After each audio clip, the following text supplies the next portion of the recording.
Hey, hello, and welcome back to Off Limits. I'm your host, Ellen Roars, and happy that you're here for today's episode. It will be a great one. On Off Limits, we talk about all the things that most people avoid, and here nothing is off limits. And remember, nothing is off limits when you are truly living on purpose. So that's most important. We're always going to talk money, mindset, and meaning. So today is all about masculine and feminine energy.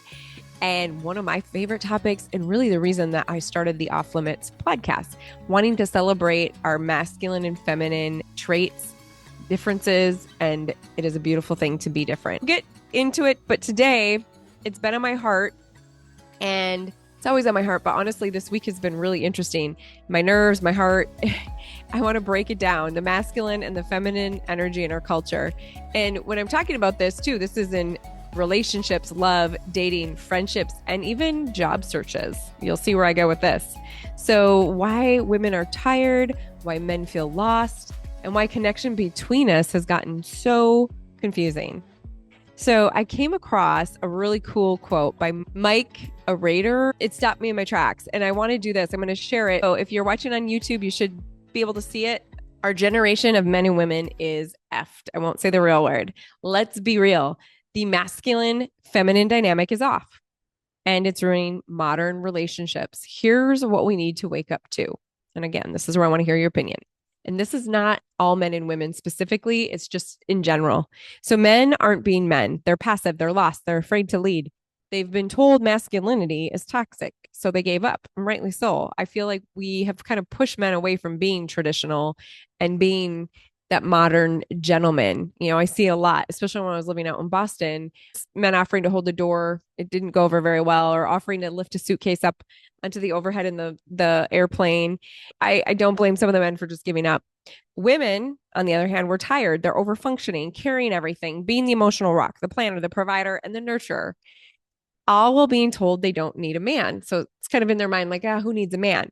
But we do need men. Women need, and this is now my own words, women need men to put us more in our soft zone, to kind of nurture us, because we do have the more emotions and all of the hormones that come surging through. We've got at least 4 different hormones throughout the month, whereas men, they've got some too, but they're a little more stable, and it's a glorious thing. I've done a lot of podcasts on this, so check some of the other ones out. But let me go back to Mike's quote here. The polarity is backwards: soft men, strong women. The roles have shifted, and we are confused because everyone's out of position. And it's true. We're kind of like, and not to say that we have to be in these roles and there isn't anything that's black and white. This is, again, me talking. I think sometimes a little position is helpful. It's nice to know a role and what your specific, with work, especially, like if everybody was trying to do everybody else's role, it'd get a little funky. It wouldn't work. We don't need men to be softer. We need them to be stronger, grounded, clear, and present, not controlling, not avoiding, just being in their masculine. They have such a wonderful thing about them. These men, they don't have to be like us women. And it's funny because a lot of times us women are a little more detail oriented, I'll say, and this isn't for everyone. There's always an exception to the rule. But you think about it, us women tend to be better managers of the calendar, but there's so many great qualities that the men have that we maybe don't thrive in as much. And we all have different traits. Like I'm definitely more in my masculine more than my feminine often because I am a sole provider. It's just me. I don't have a man in my life right now. So I tend to be in my masculine more. We don't need women to do more. We need them to trust more. We need to rest, to receive, to reconnect with their natural feminine, not because they're weak or we're weak, but because we're powerful in our softness. And then this gets me thinking about a great way to think about the biology of this is how intimacy occurs, right? With men and women, we receive through the man bringing us to a great zone where we're a little more excited, a little more sensual, a little more soft. We receive them, right? We receive them through them coming into us, the penetration. So it's as simple as that type of biology. When we think about lovemaking, it is really as simple as us women needing to receive and be receptive. It's a beautiful thing. So let me keep going with his quote. Brother, this is him talking to the men. Men, she can't relax if you won't lead. If you're indecisive, such a turnoff. If you collapse under pressure, if you avoid conflict, she won't feel safe to soften. And it's true. That's the same thing when you are in the mode to make love to your wife or to your person, it's one of those things where you do need to be in a good position with her where, and I'm not talking physical, I'm saying like the emotional side of things too. The more that you can help to make decisions or to plan a fun date or take a little bit off of her plate and just be more receptive, the more that she'll be receptive to you. Oh gosh, I got a call coming in. I will get that in a second. So, ladies, this is now to us women. He can't lead if you won't let go. This is a challenge for me. I know sometimes I'm so used to being in control.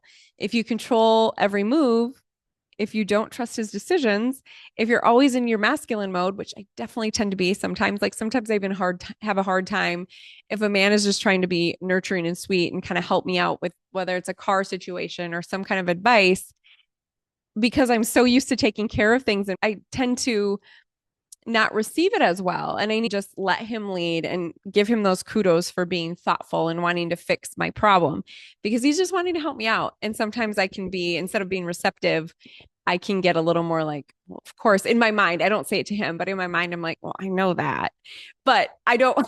And women, let me know if you've ever done this because maybe some of you married women are doing the same. Is like they want to be sweet and helpful, and you're just like, oh yeah, honey, I know that, but you wouldn't say that to them. But anyways, here's the thing. Going back to the quote, if you're always in your masculine mode, there's no room for his leadership. And we want to give him some space to chase, some space to lead. They love that. Men are gift givers. Like they love to give if you allow them to give and if you receive the love and the affection that they want to perform. And if you don't receive it, they stop giving it. So we need to bring back the energetic harmony, masculine energy that holds, feminine energy that flows. I love how Mike said this. I would like to meet this guy. I don't know. He's very poetic.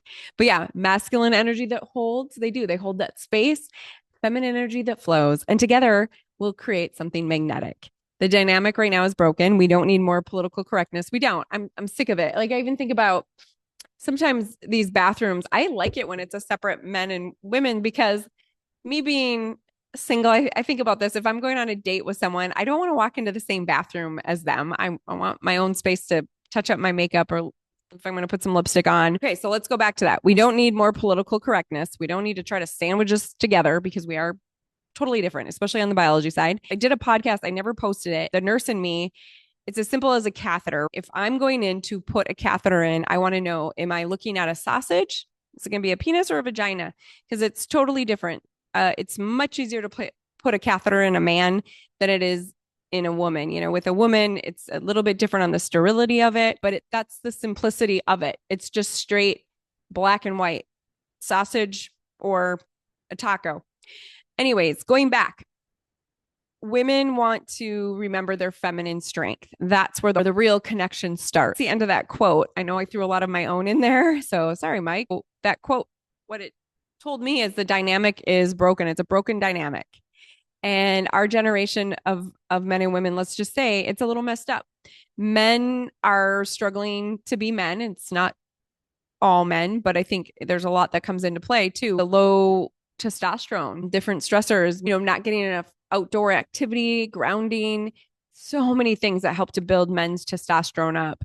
And same for women. Women are exhausted. We're too much maybe inner masculine and we're not building up our estrogen. We need to be building our estrogen to feel good and happy.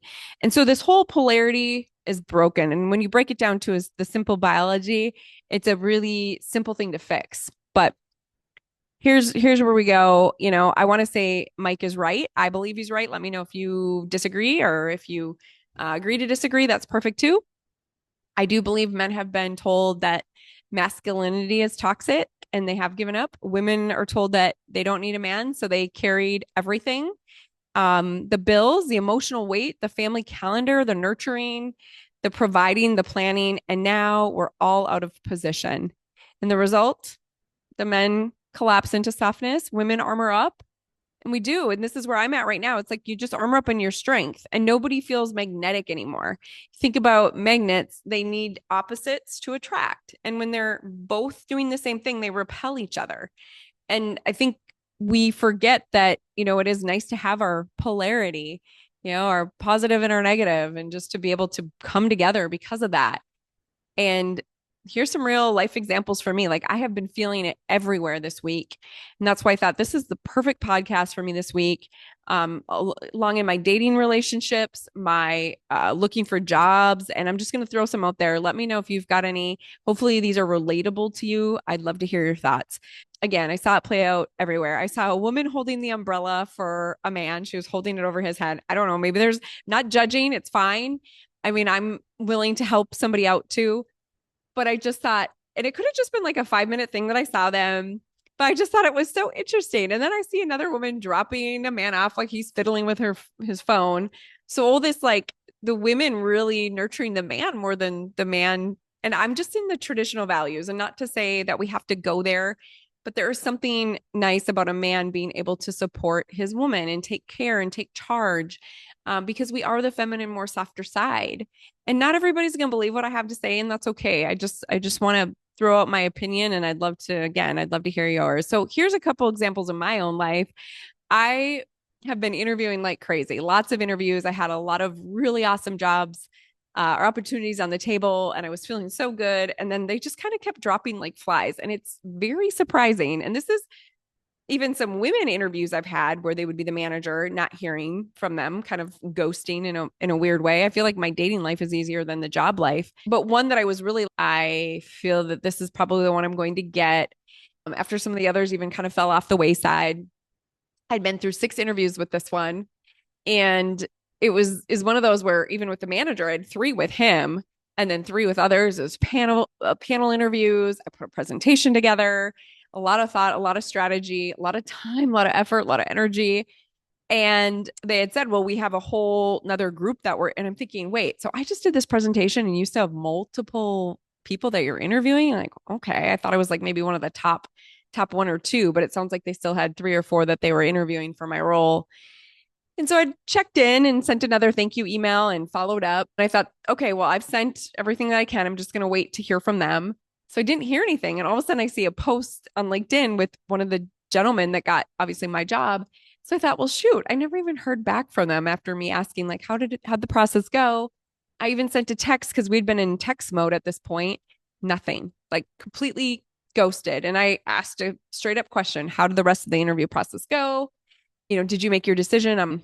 Nothing at all. So that's number one, just to have that kindness and the courtesy to communicate and give you a response to allow for some trust. So I thought, well, thank goodness I didn't get that job, because if that's how they treat people, I don't want to work for that company. Again, it does hurt still. It's a sense of rejection. And it really just made me feel like, wow, just a simple like, hey, thanks for the application and all the effort, but you didn't make the cut. Good luck. That's all I needed. But sometimes no answer is all I needed to hear too, right? So I moved on. Well, then a couple other examples. There's a gentleman that I've kind of been getting to know. We met online. Don't say too much. I don't think he listens to this, so that's why I feel like I can share these. I don't know that anybody that I'm giving examples to even knows I have a podcast, so I'm feeling safe to say it. But he had said, yeah, really, really busy week, but let's go on a date. Well, then I hear from him like Tuesday or Wednesday saying, oh, well, shoot, I'm going up north and I have a work thing. What about Friday for a date? Friday rolls around. I hear nothing, and it's not like 5 o'clock. And I'm like, all right, well, dinner to me, we would have plans at this point. So I let it go. I didn't reach out to him. I thought if he's not going to reach out to me and plan something, I don't really want to go on this date. I was kind of over it. Well, I hear from him at like 8:45, and he says, oh, I'm just getting back. And I'm thinking, could have just messaged me like, hey, I'm just leaving now. It's 5 o'clock. Probably won't be home till 8. I don't think it's going to work. But he didn't even say it's not going to work. It's almost like he was saying, well, you want to go get a drink and hook up? It's how I felt. He did not say that, but I'm just saying it's how I felt. And so that to me was my sign of he's obviously not interested. But I guess where I'm going with this is it's why some of us women start to feel this. It's why I kind of go into my masculine, because it's hard for me to feel receptive and to receive and to feel all the things a woman wants to feel in her softness, and to have a man pursue her. So this is a little tip to the men out there. And maybe I need to also learn for myself that I do need to just lean back, which I do. I leaned definitely back. I thought, well, he's just not my person.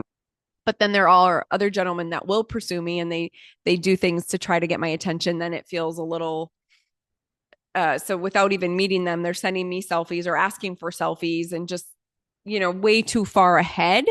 And I'm thinking, all right, now the flip side there is like, could you just ask me on a real date and we could actually go and meet and you could pursue me like a true gentleman versus like sending me pictures when I've yet to meet you and don't know anything about you. You just meet online and you haven't had a connection. So, another tidbit to the men out there, women want to be pursued in a gentleman way, if that makes sense. Women, let me know your thoughts. Men, let me know your thoughts. I'd love to hear it. Here's where I'm going to go and say this. Women, we step in a little too much. We follow up, we lead, we carry, and then we're told that we're too strong, too independent, too much in our masculine. And it's no wonder. It's such polarity. I get the flakiness sometimes, or I get just the weird type of pursuing. It just doesn't feel right. It's not that old courting that's kind of nice to be feeling a little more cherished. So, a couple more things I want to share, and I'd love to hear again your thoughts on it. There's this really cool Instagram post that I saw. It's a clown meme, and he's trying to build men up in a good way, teaching them how to be a gentleman. And it was really cool because I don't know if he's at a mall or where he's at, but it's a place where women are always carrying a backpack with all their kid stuff, right? It's like, you know how the backpacks now are like your diaper bags and everything. So they've got these heavy backpacks. They're usually carrying the child, and the man's just walking behind. This meme, he's a clown, not a meme. What is it? Mime? Oh my gosh, you guys, let me know. It's the one that they don't talk. And it's super, super neat where all of a sudden he sees the couple, he goes up to the woman, takes the backpack off, and there's so many times that this is happening, puts the backpack on the man, and if she's holding the child, it gives the child to the dad too. Just a little help. So that's where it is. The women are doing also, us ladies, we do need to stop to ask for help. That's number one. But two, men, don't let her do everything. Take some charge, watch her and think, oh, she's got a lot on her plate. Why don't I step up a little bit? Over time, I think men tend to get a little more comfortable and the women step up and do more. And then the men start to lead less. And it's just a vicious cycle. It's like that downward spiral. Let's go a little bit more into the deeper truth. Masculine energy gives. They love to give. They do if you especially coach them and teach them how, or it's just in their DNA. And the feminine truly receives. And again, it's just as simple as the biology that we talked about. It's true design. In intimacy, again, the masculine gives, the feminine receives. The man enters the woman welcomes, the man penetrates, the woman embraces. This isn't weakness. This is polarity. It's just the magnets that I talked about, the sacred exchange. It's a beautiful thing. A woman's body and heart are wired to be open and to feel safe, to soften when she feels held, to trust when she feels led. And a man comes alive when a woman receives him, not just physically, but emotionally, spiritually, energetically. Men love more than just the physical. They do want to feel emotionally connected, and there's ways to do that and to inspire them. It's actually a little simpler than we think. It's a dance. The giving, the receiving, the holding, the flowing, but when men stop leading and women stop trusting, the whole rhythm collapses. It's like what I just spoke about. So kind of summing that up. And so, how do we reframe this? There's so many role models that I look to right now, especially on the man side. I'm like, okay, it's good to start to see the men out there that are stepping up and leading. So, again, we don't need men to be softer. We need them to be stronger, not controlling, not domineering, but steady, decisive, and present. We don't need women to do more. We just need them to rest, to trust, to lean into their beautiful, natural, feminine power, not because we're weak, but because we are already strong enough. We don't have to prove anything. So, men out there, she can't relax again if you don't lead. Ladies, oh, he can't lead if we don't let him. Some of these good role models, I want to say they're out there on Instagram. It was Mike Holland. He's one that's kind of trying to get men and women. He's great in both ways, just to feel better in their own bodies. And they are true, like these men I'm talking about are like kind of Spartan men. I'm not saying men, you have to be perfect in any way. Sometimes I actually like a man that's not fully so perfect, but I do enjoy, it's like, what the heck? Their bodies are like Trojan men. I'm like, who? How? You just see their muscles. And I'm like, anyways, it gets me a little hot and bothered. But where I'm going with this, men, you don't have to be perfect like that. Us women don't care about that. It's so much, there's so much more. Yes, it's nice if you have it, but it's more about your heart, your goodness, your humor, your thought, your care. Just there's so many things that go into just being a good-hearted man. But where I'm going with them is not the diet and the exercise. They're building testosterone in their bodies And that is what it is about. It's like men need so much on the biological side to feel good and to feel the best way that they can. So check them out. If you're a man out there and you're kind of struggling, you're like, how can I raise my testosterone? Go to your Mike R. Holland Instagram or go to Revival Coach Bryan. Check him out. And then also Mike, the one that wrote this quote, Mike Radoor. I love the trying to educate more on this masculine and feminine too. They're great believers of feminine energy too, but I just love that they're giving some tools. Check them out. And then I'm going to talk a little bit about Bryan. I have my show notes here. Just sometimes I don't script it. I just got little bullets. So yeah, Bryan talks about how what we eat can really affect our hormones. And I full on believe this. So I love that he talks about that. We need the fat, the body needs protein. Men especially need that strength from animal-based nutrition. There's truth about it. I don't want to offend anybody because I have a lot of loved ones that don't believe that, and that's okay. But I just want to say that food really does affect our hormones, and hormones affect how we show up, both men and women. Especially now that I'm in my 40s, I'm really feeling the increased cortisol stressors, especially being jobless and the financial right now. It's really kind of, I need to be more in tune to my diet. I need to be more in tune to the workouts and building good hormonal levels. So some reflective questions I want to leave you with. Where do you see yourself leaning too far into your masculine or feminine energy? Is there a way that you can kind of balance it out? Are you in one or more? I know I'm far too much in my masculine. I could get into my feminine much more. So ask yourself that. Where are you at? Do you feel safe enough to soften and receive if you're a female or feminine? Are you feeling like, okay, I'm going to lean back a little bit? And then for the men, are you strong enough to step up and lead? How are you feeling there? Can you take the lead, and are you feeling happy in your own skin? You need to get out and do some walking or workouts or just build up your testosterone. And women do need to be more in your estrogen. Go take a hot bath, maybe spend some time with girlfriends. I need to do more of that. I'm bummed because today we had our fantasy draft and I just feel like I have too much on my plate where I use my Saturdays and Sundays to record and do some of the other things I don't get done in the week. But probably what I needed most is to see some girlfriends because that builds our estrogen. Women need that girl time, and men too. You need your guy time. So ask yourself that. And then how has rejection shaped the way you show up in relationships? I'm telling you right now, I feel a lot of rejection from the job world, from the men out there. Just this Friday where I didn't hear from them until 9:00. I'm like, wow, talk about flaking. It just felt weird. I was like, whatever, it's fine. But okay, so I want you to think about that. How does rejection shape the way you show up in relationships? Do you armor up or do you open up? And I know for me, with this recent example, it kind of closed me off and I was like, yeah, I'm just not interested in him anymore. Right then and there, I was like, done. And so I am grateful as I learn and evolve over the years. Before, that would have bothered me a little bit more. I would have reached out and texted him back, and I just felt like, no, I was like, I don't have time for that. So it's a good place to be, but regardless, rejection hurts. It's human. At the end of the day, again, whether it's dating, job interviews, we are all craving the same. We want someone to show up. We want someone to show up with clarity, with presence, with truth, because that's where the real connection starts, right? So I just want to say thank you to you all. Thank you for listening today. Thank you for being open to me sharing some of these hard topics. I know it can be, like I said, off-limit topics that we don't always talk about, but I hope that you took something from it. I would love for you to share your opinion. I think it should be a safe place that we do. And I want to say, if this resonated with you, share it with a friend, leave me a review, and come hang out with me on Instagram. I'm at Ellen Roars. And I will just say, until next time, remember, you're not too much. You're not behind. You are exactly where you're meant to be. All right. Just keep sending yourself love and be that authentic, beautiful version of you. All right. Until next time, keep things off limits.